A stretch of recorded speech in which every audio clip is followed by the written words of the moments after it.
people. And they get escorted in by a cowboy contractor, and they come to these cabins.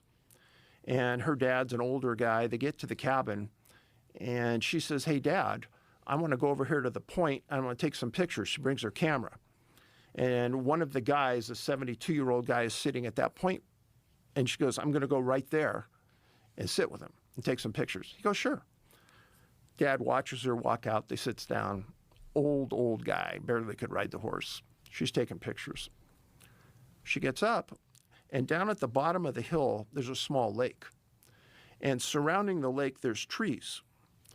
She walks down into the trees, presumably to take pictures of the lake, but she doesn't come back. Big search. I'm talking about one of the biggest searches in Yosemite history. And they find the lens cap to her camera inside that path in the tree line. They never find. And that happened 46 years ago. I filed the Freedom of Information Act for that report and all the investigation into it, and I get denied. I appealed. I got denied. Finally, a special agent from the Park Service, just so people know, the Park Service has uniformed police officers, National Park Service police, that patrol their parks. And they go to the National Law Enforcement Academy. Up above them, they have special agents, detectives. And they are doing all the follow-up work that the police officers in the field do. This case goes to a special agent. There's been nothing done on this case in 40 years. The special agent calls me. "Why do you want the case?" I said, "Well, that's an irrelevant question according to FOIA. You can't ask that." And he goes, "Well, I want to know." I said, "Well, it's been 47 years. I doubt anyone's looked at it. Have you looked at it?" "No, nobody's looked at it." I said, "Well, I'd like a copy of it just to understand what happened." He goes, "You're never going to get the case." This guy's name was Special Agent U. Why you? I said, "Why?"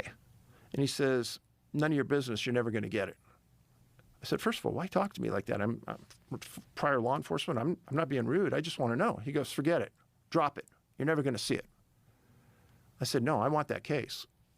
And he goes, "You've never seen any other missing person case, and you're not going to see this one." I said, "Whoa, I have over 30 missing person cases from your agency from around the United States that I've FOIA'd before and I've received." "You're a liar. You said that to me." I said, "No, I'm not a liar. I don't lie. And this is the truth." And he goes, "Well, you're not getting this one. Anything else you want to know?" I said, "No, I think you've done it." And that was it.